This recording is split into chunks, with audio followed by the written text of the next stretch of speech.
Masret Nida Daf Yud Zayin. Nous commençons à la 9e ligne. Amar Rabbi Shimon ben Yochai.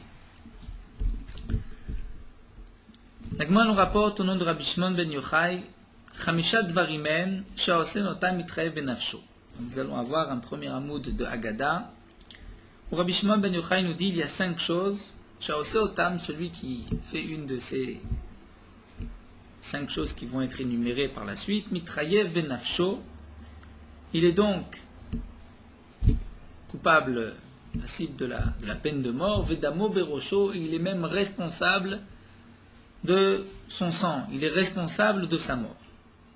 Quels sont les 5 cas? Aochel shum kalouf, si un homme va manger shum kalouf, c'est-à-dire de l'ail qui a été épluché, ou betzel kalouf, ou un oignon épluché, ou betsa kloufa, un œuf épluché, va acheter mashkim mezougi, un homme qui va boire de l'eau coupée, nous allons voir par la suite, l'Agma va expliquer, et de tous ces cas-là, ces 4 cas qui sont rapportés, shavar alem alayla, où la nuit est passée, c'est-à-dire un homme a épluché un morceau d'ail, il l'a laissé toute la nuit à l'extérieur, il ne peut plus le manger le lendemain. S'il le mange, comme nous allons voir par la suite dans la Gemara, il y a un roi ra, un mauvais esprit sur cet ail, les mazikim, qui vont l'attaquer, et donc il va même en mourir, et il sera responsable de sa mort. Donc nous avons le shum kalouf, c'est-à-dire l'ail épluché, l'oignon, un œuf aussi, et des boissons telles que la Gemara va expliquer.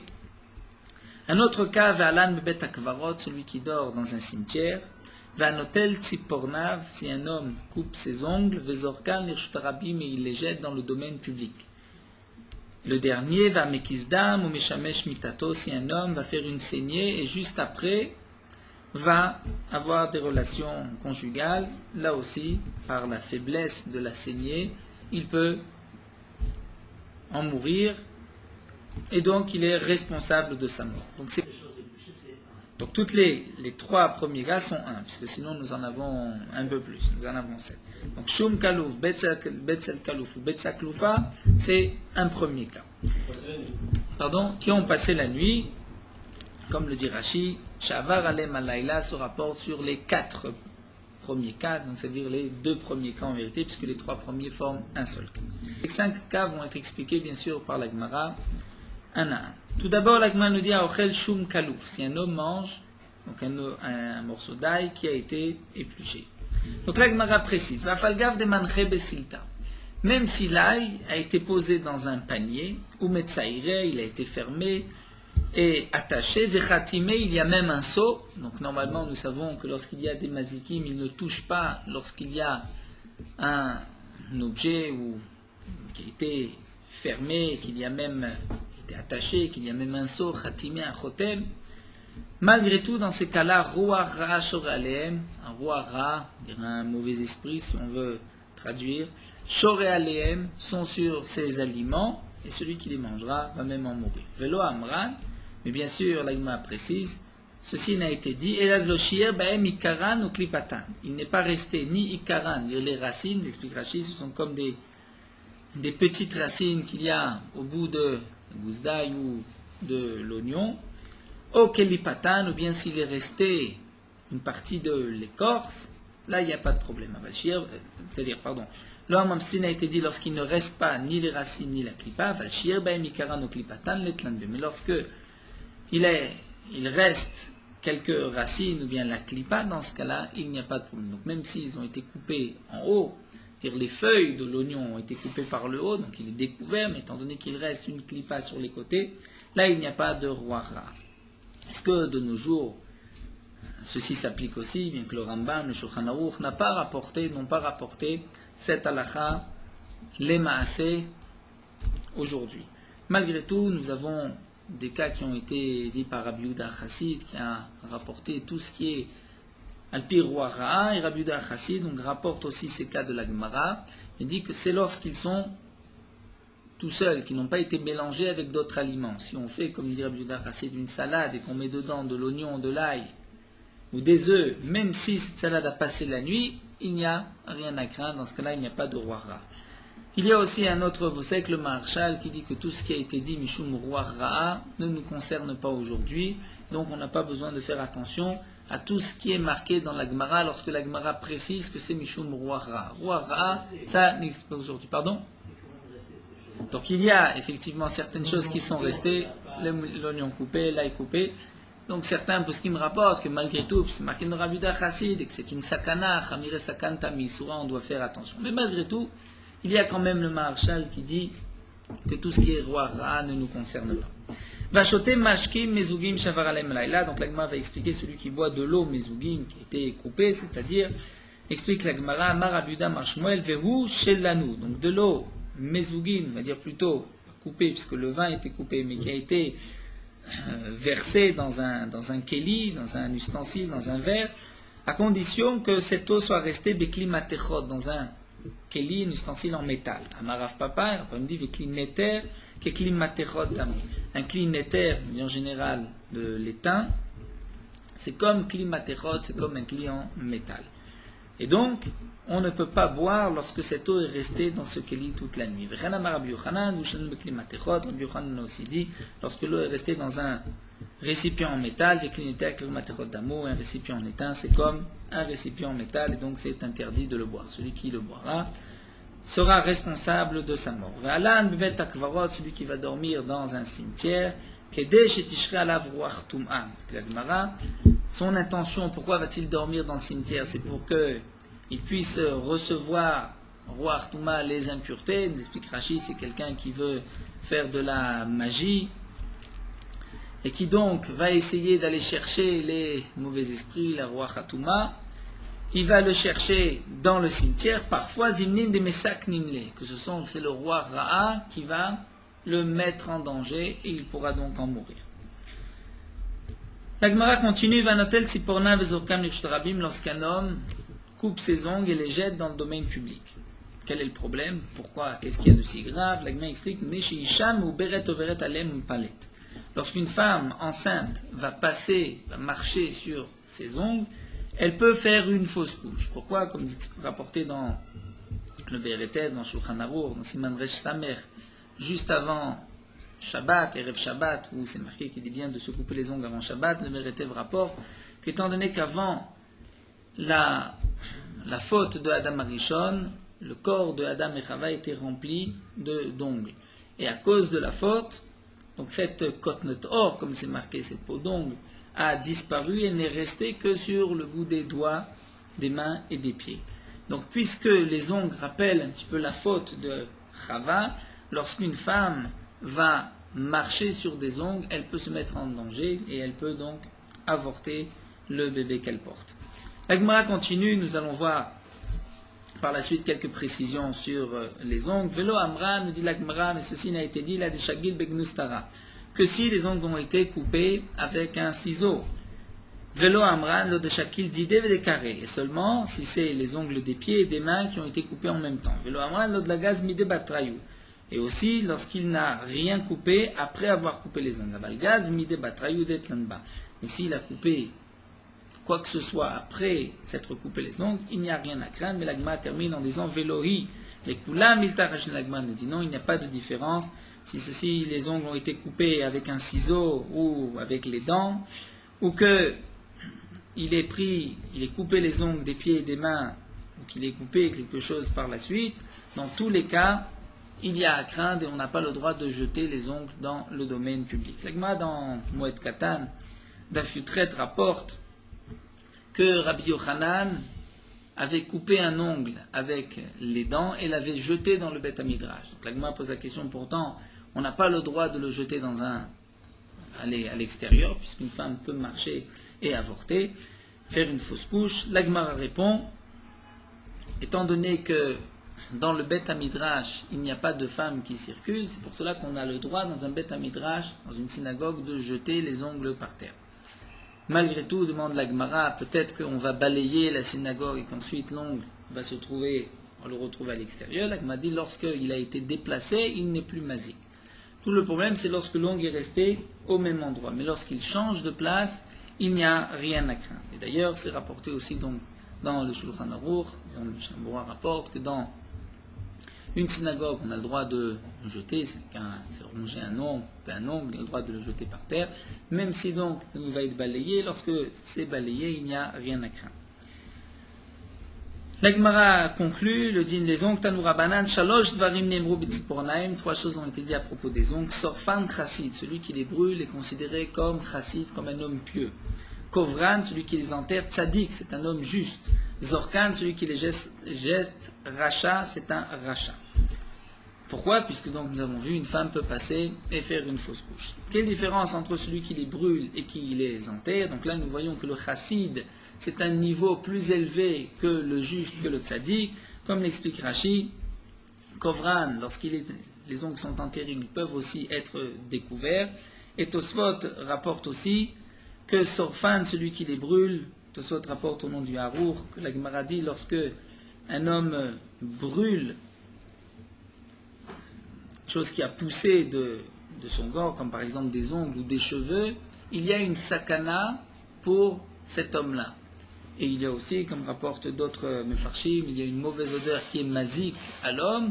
C'est donc pour cela, celui qui malgré tout va les brûler pour être sûr qu'ils ne vont pas causer de dommages, donc il va se faire du mal en les brûlant, eh bien, puisqu'il le fait pour ne pas qu'une femme fasse une fausse couche, il est considéré comme chassid, comme l'homme pieux, donc à un plus haut degré que le simple tzaddik qui est l'homme juste. La Gemara continue avec Kizdam Meshamesh Mitato. Donc bien sûr, la Gemara a apporté tous ces cas-là pour ce cas de la saignée ou Meshamesh Mitato.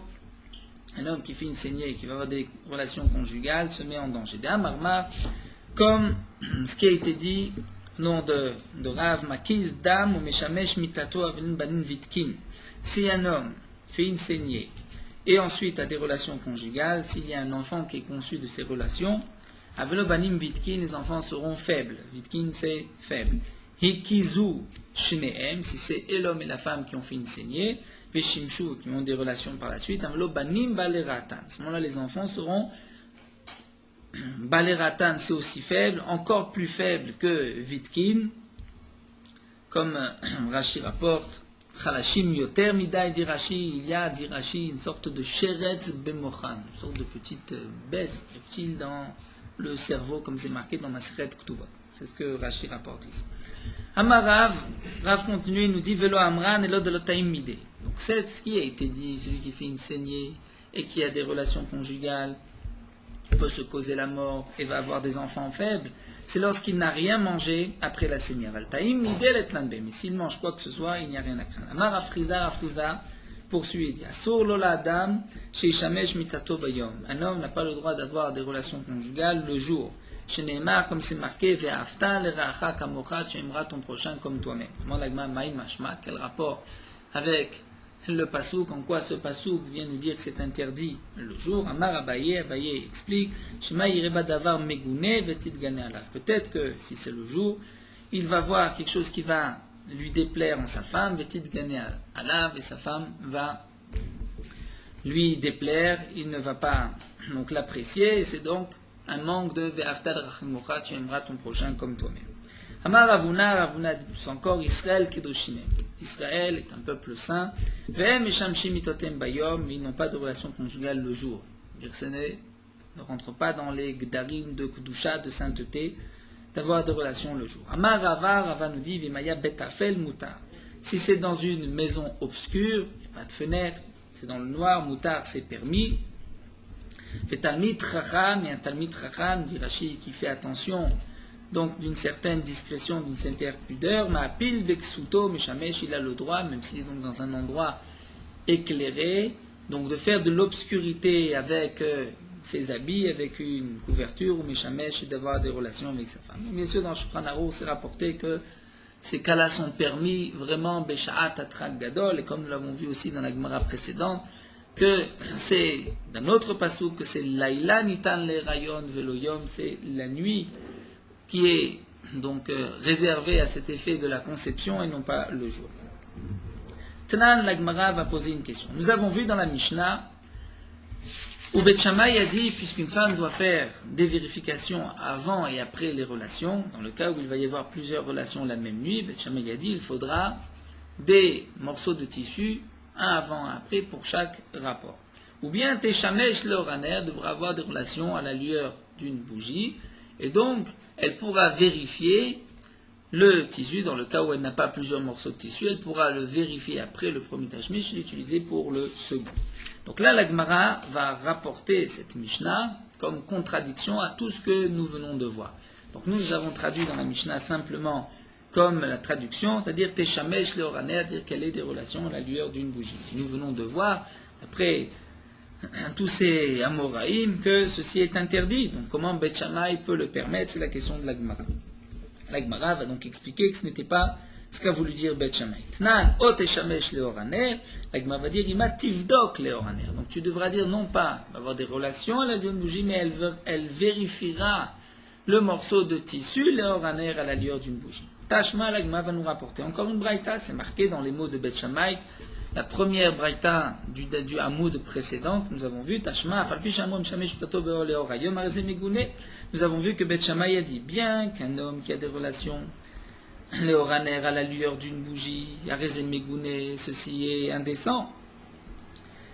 Malgré tout, la Gemara avait dit Bet Shammai permettait, dans le cas où il n'y avait pas suffisamment de morceaux de tissu, de le faire Leoraner. Donc, c'est ainsi qu'explique Rashi la question de l'agma. Puisque c'est marqué à réseau Megouné, ça veut dire c'est indécent, ça ne veut pas dire que c'est interdit. Pourtant, nous venons de voir que c'est interdit.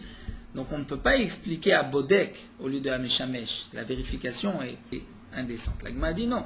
Ima Bodek mitato leoraner à réseau Megouné. On va quand même expliquer que celui qui va vérifier mitato, c'est-à-dire le morceau de tissu léoraner à lueur d'une bougie, ceci n'est pas bien, c'est sans pourquoi. Et là, nous explique Rashi, puisque la lueur d'une bougie, c'est pas suffisant pour bien regarder le morceau de tissu, est-ce qu'il est propre ou pas, est-ce qu'il y a du sang ou pas. Nous verrons par la suite dans la Gemara comment, lorsqu'il y a une bdika, une vérification, comment on doit l'avoir à la lueur de quoi, du soleil,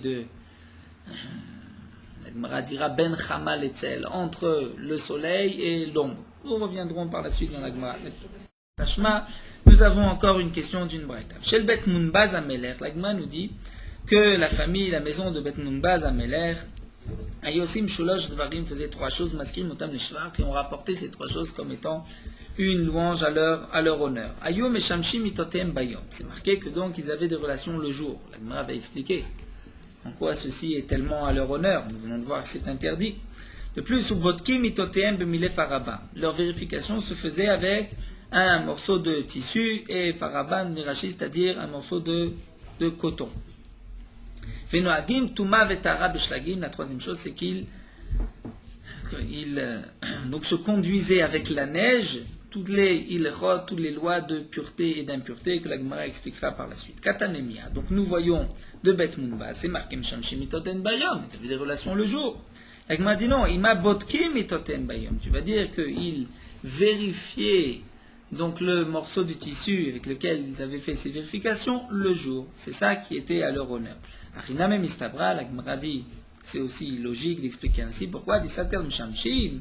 Parce que si tu dis que Mishamshim, simplement ils ont des relations le jour, alors Maskirim Oto Leshvar, on va rapporter ceci à leur honneur, on voit que ce n'est pas bien. La Gemara va dire Inachiname. Si, j'aurais pu croire que c'est bien d'avoir des relations le jour. Pourquoi? La garde dit Kaoneshina Megane Beape. Étant donné que lorsqu'un homme va le faire la nuit, il va être fatigué, il est pris par le sommeil. Donc peut-être Megane Beape, il ne va pas être tellement, content, entre guillemets, avec sa femme, et ça fait partie, comme Rashi le rapporte, des Bnei Teshamidot, donc des 9 cas qui sont rapportés dans Maseret Nedarim, où la relation n'est pas bonne, puisque il n'y a pas, on va dire, d'entente et de préparation suffisante. Donc j'aurais pu croire que c'est mieux, parce qu'il est fatigué. Donc j'aurais pu croire qu'il vaut mieux le faire le jour. Donc si ce n'était que par rapport au jour et à la nuit, j'aurais pu dire qu'au contraire, le jour c'est mieux, ce n'est qu'à leur honneur, puisqu'à ce moment-là ils étaient plus préparés. Donc là la Gemara va nous dire non, étant donné que nous venons de voir que le jour, nous n'avons pas le droit d'avoir des relations conjugales, donc on va expliquer qu'en vérité Bet Munbaz, leur honneur c'était qu'ils vérifiaient leur bdikot à la lueur du jour et non pas d'une bougie.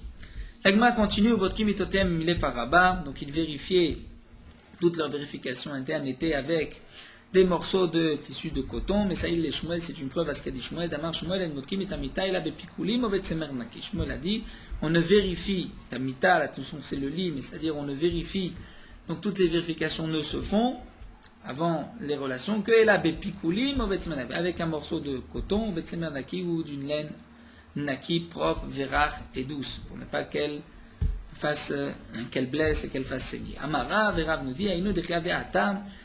Rav dit, je comprends, maintenant, lorsque j'étais là-bas en Eretz Israël, Barvé Shabbatot, veille de Shabbat, nous explique Rashi que veille de Shabbat, c'est la Ona, puisque le vendredi soir, c'est le moment de Ona, comme la Gemara le dit dans Masret Ktuvot des Talmidei Chachamim.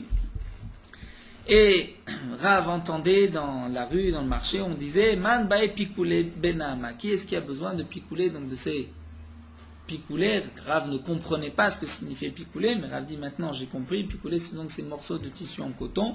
Benama, nama c'est le pain, et nous avons ici à côté une explication que c'est un lachon naki, un lachon propre, c'était pour exprimer le ligne du tashmish, des relations comme c'est marqué au sujet de Yosef avec Paro. Yosef a dit à la femme de Paro, qui est à l'echem asher hu ochel. La différence entre moi et Paro, c'est juste le pain qu'il mange, c'est-à-dire en vérité sa femme. Donc là, Rav dit, j'entendais les gens qui proclamaient qui a besoin de picoulé benama, velo yadana maikamre, je ne savais pas qu'est-ce que cela signifiait. Donc maintenant, dit Rav, j'ai compris, ces picoulés, ce sont ces morceaux de tissu en coton. Amar Rava nous dit, ane shechake de kitna, donc là nous allons parler de quel morceau de tissu lequel est convenable pour toutes les vérifications. La Gemara dit Ane shechake de kitna. Shechake de kitna, c'est-à-dire ces morceaux en lin, morceaux de tissu, shechake, donc du lin qui a déjà été utilisé, des vieux morceaux de tissu en lin. Malé les bdika, ils sont très bien pour les vérifications. Et ni demande à Gemara pourtant, Vatan de Bemenaché, c'est un enseignement au nom de Bemenaché, de Betamidrash de Menaché. En botkim et tamita. On ne vérifie pas donc les vérifications de la femme, l'obed adom, ni avec un morceau de tissu rouge, bien entendu, l'obed shachor, ni noir, l'obed pishtan, ni avec du lin, puisque le lin n'est pas suffisamment blanc et on ne peut pas voir une tache de sang sur le lin. Et la bepikuline, donc seulement avec du coton, betsemernaki, ou avec une laine propre, vérach et douce. L'okasha, donc la Gemara va répondre, c'est vrai qu'ici c'est marqué, on ne le fait pas avec un morceau de tissu en lin. On va répondre de la manière suivante. Abekitna, abemane dekina. Tout dépend c'est avec le lin ou un morceau de tissu en lin. Le lin, on ne peut pas, mais un morceau de tissu en lin, ceci est valable. Une autre explication. Abemane dekitna. Les deux cas, nous parlons d'un morceau de tissu en lin, mais tout dépend. Si c'est un morceau de tissu nouveau ou qui a déjà été utilisé. Si c'est un morceau de tissu nouveau, il n'est pas suffisamment blanc, mais lorsqu'il a déjà été utilisé, il a été lavé, un habit qui a été porté et lavé, là, le lin va de plus en plus blanchir. À ce moment-là, il sera valable pour toutes les vérifications. Pardon ? Kitna, c'est pas le coton. En hébreu, on dit aujourd'hui kutna pour le coton, mais dans la chaîne de la main, kitna, c'est le lin. La Gemara continue, nous allons expliquer la dernière des choses que Bet Maz avait l'habitude de faire, c'est Noagim Tuma Vetara Beshlagim. Donc il se conduisait avec la neige comme tout aliment, donc ils avaient tous les dynimes de pureté et d'impureté. Tnanatan, nous avons une Mishnah. Sheleg enolochel velomashke. La neige, c'est ni un aliment ni une boisson, puisque dans les dynimes de Tarot, il y a des différences entre un aliment et entre une boisson. Entre le chiour, la quantité, et toutes les dynimes de boissons qui sont en général beaucoup plus métamées que les aliments. Donc là, la Mishnah nous dit, Sheleg, la neige, est ni un aliment ni une boisson. Si un homme pense manger cette neige, la neige ne va pas prendre pour autant le statut d'un aliment. Les mashke, mais s'il va penser, je vais boire cette neige, metame tumat mashkin, donc la neige va prendre le statut d'un liquide, d'une boisson, et va avoir donc tous les dynimes d'un liquide. Nitma mikzato, si une partie, nous avons un morceau de neige, une partie a été impure, par exemple un chéretz a touché une partie de la neige, l'onitma kulo, ce n'est pas tout le bloc, tout le morceau qui a été impurifié, puisqu'on va considérer chaque partie comme une partie séparée. Nitar mikzato nitar kulo. Mais malgré tout, si une partie de la neige va devenir pure, donc avec le moyen de hashaka, nous savons que tous les liquides, on ne peut pas les tremper dans les mikvés. Donc les liquides, on va faire une hashaka, on va prendre par exemple un seau plein d'eau. Lorsque cette eau est impure, on va mettre ce seau dans le mikvé. Et lorsque, à la surface, juste en haut, il va y avoir un contact entre l'eau du mikvé et l'eau qui se trouve à l'intérieur de ce seau, à ce moment-là, ça s'appelle une hashaka, et tout de suite, toute l'eau qui est dans l'ustensile, dans le gli, a retrouvé son statut de pureté. Donc là, l'agma nous dit, donc dans l'impureté, si une partie est impure, ce n'est pas la totalité, mais lorsqu'on va rendre pure cette neige, si une partie devient pure, le tout deviendra pur. L'agma va poser la question, comment est-ce possible à bouffer kasha? Nous avons donc une contradiction interne, évidente et immédiate dans cette Mishnah. Ah, Martha, tu viens de dire nitma mixato lo nitma kulo. Tu dis que si une partie est impure, ce n'est pas la totalité. Donc je considère chaque partie différente, même si c'est un seul bloc de neige. Alors comment vas-tu dire, Vadar Tane, juste après tu dis nitar mixato nitar kulo. Les memra de nitma kulo. Comment peux-tu dire que nitar, si une partie va être nitar, va être pure, c'est la totalité qui va être pure. Comment la totalité va être pure? C'est que la totalité est devenue impure. Comment est-ce possible que la totalité devient impure? Si lorsque je touche un morceau de neige, donc un homme impur, un chéretz touche un morceau de neige, ce n'est que le morceau qui a été touché qui est impur et pas la totalité. Donc comment est-ce possible qu'on va vouloir rendre pure ici de la neige la totalité alors qu'il n'y a qu'une partie qui est impure? Et l'agma va répondre à Marabaye, quand je verrai la vire tanour. On a fait passer par exemple cette neige dans l'espace d'un tanour, c'est-à-dire d'un four en clirérès, en argile qui est impur. De la Torah et Idal clirérès, nous avons un témoignage de la Torah, nous passons à Moudbet, à Filou Malechardal, c'est-à-dire même si nous avons un tanour, donc un four ou un keli, un ustensile de chérès, d'argile, qui est plein de grains de moutarde, si le keli est impur, tous les grains de moutarde à l'intérieur sont aussi impurs. Comment est-ce possible? Puisque ce ne sont que les grains de moutarde qui touchent les parois intérieures du keli, donc qui sont en contact avec la touma, mais les autres aliments ne sont pas en contact. Bien sûr, un aliment ne peut pas communiquer la touma, ainsi de suite. Il y a des degrés de touma. Donc comment est-ce possible que les grains du milieu sont impurs, ils n'ont pas touché le keli? C'est parce qu'ils sont dans l'espace du keli. Donc de même, on dira aussi, lorsque la neige est rentrée dans l'espace d'un keli chérès impur, ou dans un four keli chérès impur, mis la neige à l'intérieur, toute la neige est impure, même si donc elle n'a pas touché le keli. Nous allons entamer la Mishnah suivante. Mashal mashlu chachamim beisha. Les chachamim ont donné une image beisha concernant les parties internes donc de la femme. Bien sûr, la description de cette Mishnah a été expliquée différemment par Rashi, par le Rambam, par les Rishonim. Et cette Mishnah est assez difficile, ainsi que la Gemara, comme nous allons le voir, puisque ça ne correspond pas, l'explication de Rashi ne correspond pas tellement avec la Metsiout. La description du Rambam correspond un peu plus à la Metsiout, c'est effectivement une Gemara difficile. Nous allons l'étudier tel que Rashi l'explique, pour pouvoir comprendre simplement la Gemara sans rentrer dans tous les détails, puisqu'effectivement, vous allez voir qu'il y a plusieurs points assez incompréhensibles. Donc précisons bien, c'est l'explication de Tosfot et de Rashi que nous avons du mal à comprendre par rapport à la Metsiout. Le Rambam est plus proche de la Metsiout, mais de toutes les manières, la Gemara, il y a une explication à la Gemara qui nous échappe aujourd'hui. Peut-être aussi que les temps ont changé, donc la description de la Gemara correspondait à la description de l'époque, pas d'aujourd'hui. De toutes les manières, on ne peut pas remettre la Gemara en cause, en question. C'est évident que les Chachamim avaient ici une explication profonde, donc on va essayer d'expliquer comme Rashi, mais il y a donc certainement une explication qui correspond aussi à la Metsiout actuelle.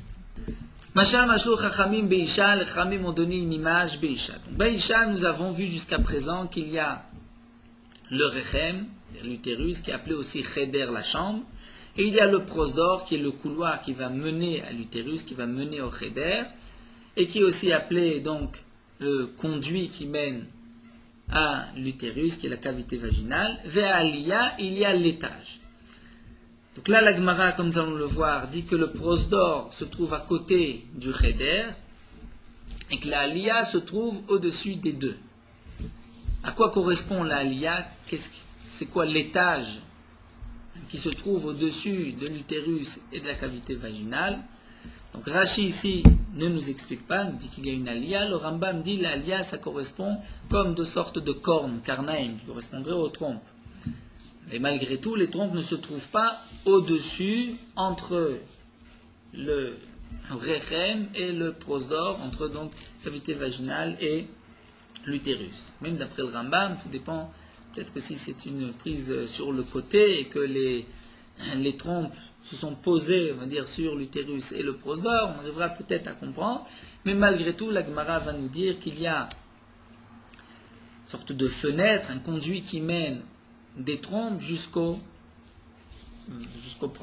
prosdor, jusqu'à la cavité vaginale. Ça aussi, ça ne correspond pas tout à fait, sauf si on va dire que ce sont des artères qui sont des trompes qui vont donc donner dans la cavité vaginale, et on pourrait trouver donc du sang dans la cavité vaginale qui ne provient pas de l'utérus, mais qui proviendrait de l'aliyah des trompes ou de cet étage, comme le dit Rashi. Donc nous allons expliquer simplement comme Rashi, et donc essayer de comprendre la Gemara qui est suffisamment difficile.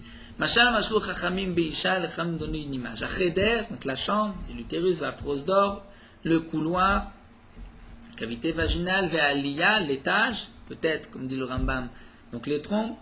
Dam acheder tamé, le sang qui provient du cheder, du rechem de l'utérus, du mécor, est donc impur, et la femme est considérée nida. Aliyah, le sang qui vient de la aliyah, dire de l'étage, les trompes, taor, il est pur. Ce n'est pas du dam nida. Nimtsabe prosdor.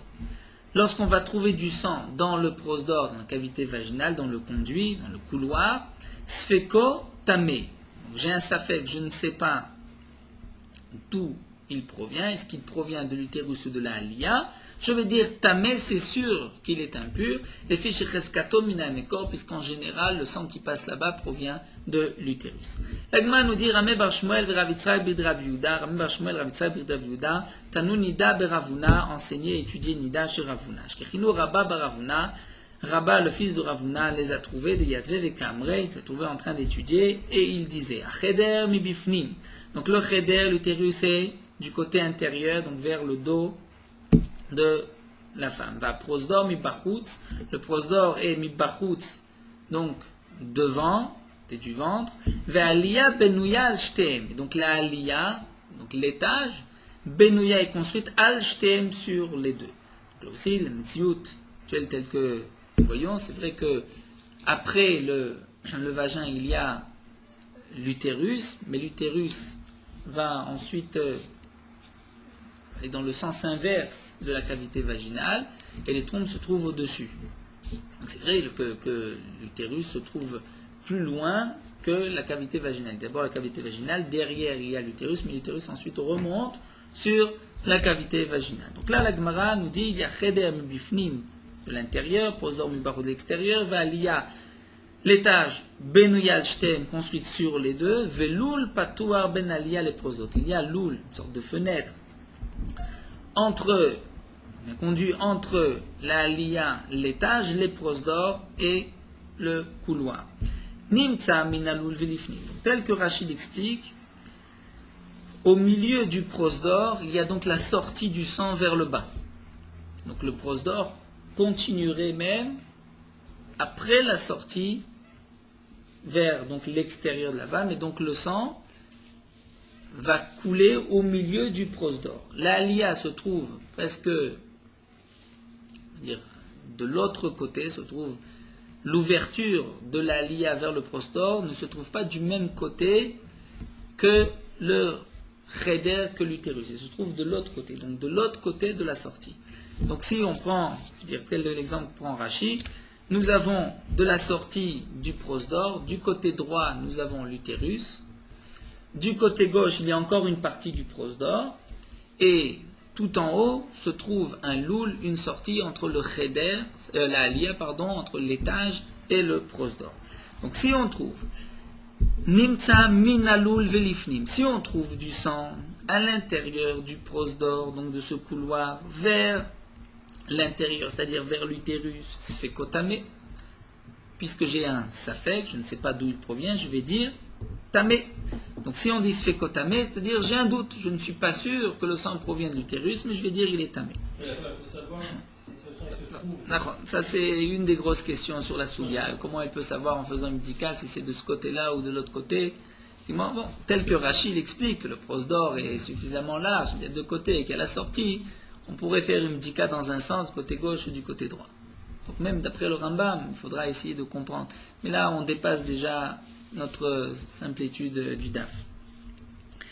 La Gemara continue. Donc si j'ai trouvé minaloul velachut, donc minaloul, dire à partir de cette ouverture velachut, donc le loul qui donne, l'ouverture qui donne de l'étage vers le prosdor velachut du côté extérieur, donc non pas du côté de l'utérus, fekotaor, j'ai un doute, je dis que c'est pur, puisqu'il vient certainement de l'étage. Ato va amarler les avoua, donc Rabbin a été voir son père Ravuna et lui a demandé tu as simplement dit que c'était un doute, un safek.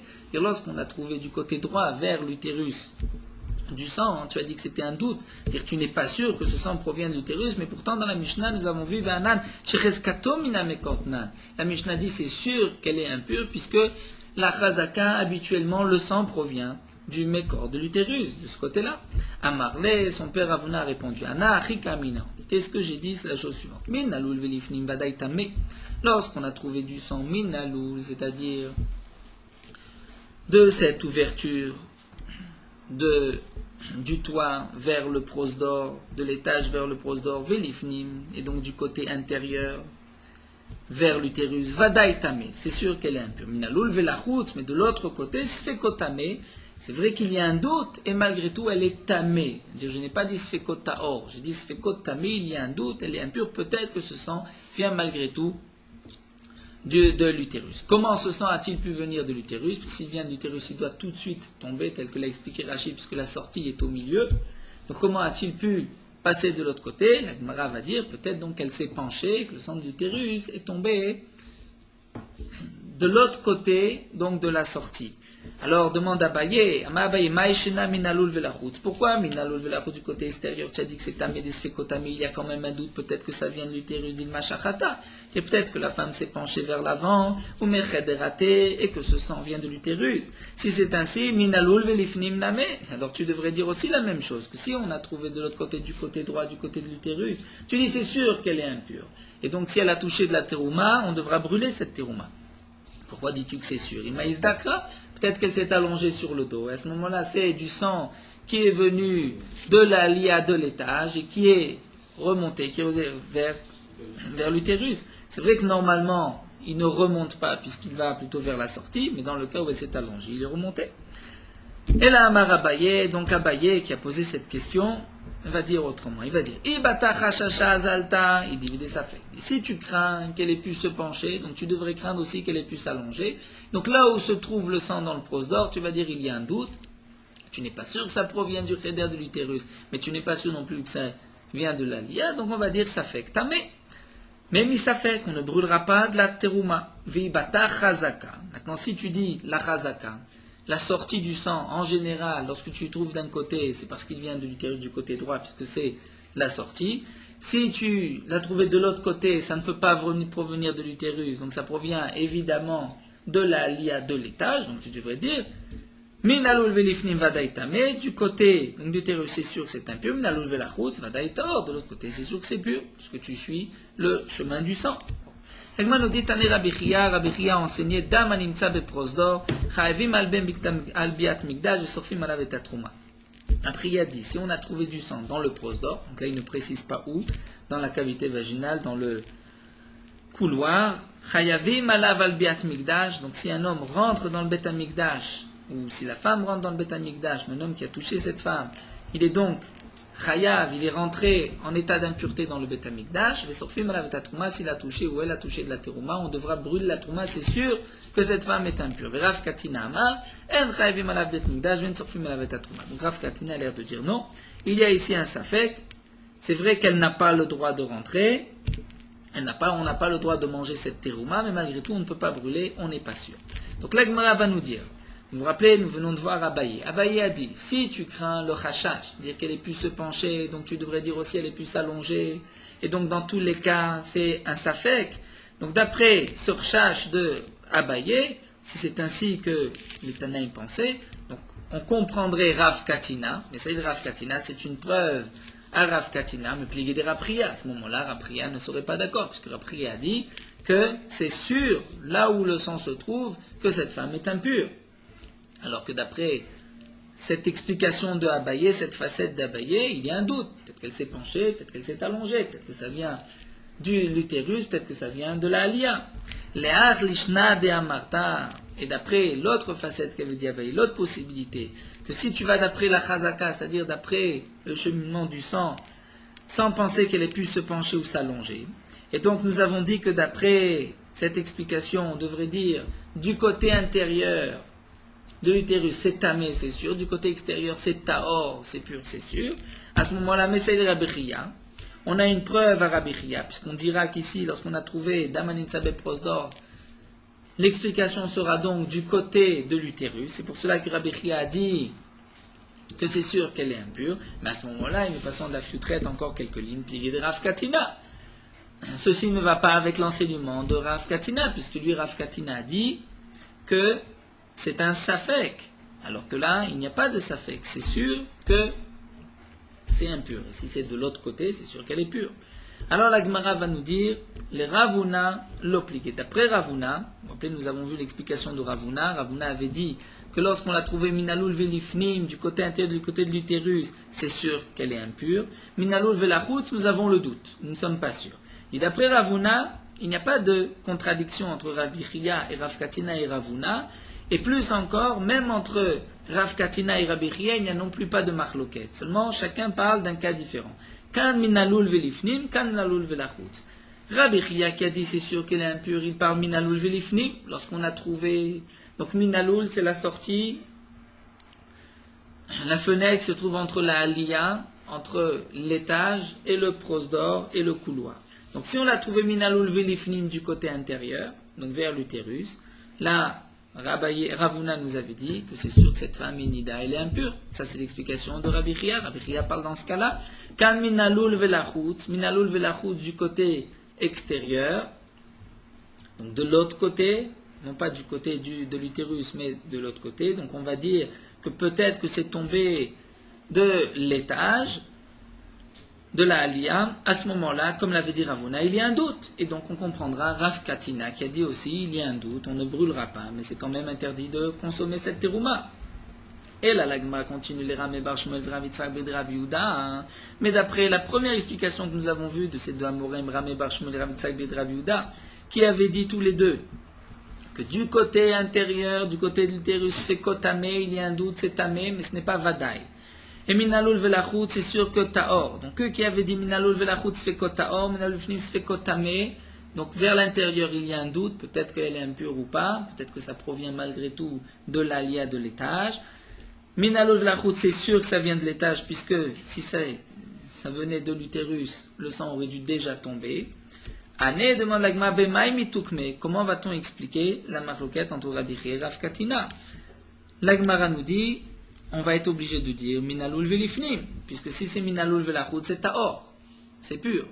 Donc eux ont certainement dû parler, Rav Katina et Rabbi Chia, minalul velifnim, vers l'utérus. À ce moment-là, Rabbi Chia qui a dit vadaï tamel, il m'a plié des Rabbi Chia. Donc on devra dire que Rabbi Chia est en marloquette avec Ram Bar Shmuel Rav Yitzhak ben Rabbi Yehuda. L'agma répond non. Lokasha, kam shenimtza bekarka prosdor, kam shenimtza begag prosdor. Tout dépend où est-ce qu'on a trouvé. Est-ce qu'on a trouvé bekarka sur le sol du prosdor? Donc là encore, il faudrait comprendre comment on pourrait faire une vérification et savoir que ça se trouve sur le karka, donc sur le bas du prosdor, ou si ça se trouve sur le toit. Donc Rachid nous explique. Donc on parle bien sûr du côté intérieur, minalul velifnim, du côté de l'utérus. Lorsque j'ai trouvé sur le karka prosdor, sur le bas, là je vais dire, je suis le cheminement du sang, il vient de l'utérus, donc il coule sur le sol, sur le bas du prosdor, et il va vers la sortie. Donc là c'est sûr que c'est impur, et c'est donc dans ce cas-là qu'avait dit Rabbi Chia, Bekarka, prosdor, on parle lorsqu'il a trouvé le sang, elle a trouvé le sang sur le sol. Lorsqu'elle a trouvé Begag, prosdor, sur le toit, et sur le toit, c'est-à-dire du côté de l'utérus, donc normalement si ça provient de l'utérus, ça ne devrait pas se trouver en haut sur le toit, si on peut dire, de ce prosdome, ça devrait se trouver en bas. Mais d'un autre côté, si ça vient de la Aliyah, le chemin de la Aliyah vers la sortie n'est pas de remonter vers l'utérus, donc je ne devrais pas trouver le sang à cet endroit-là.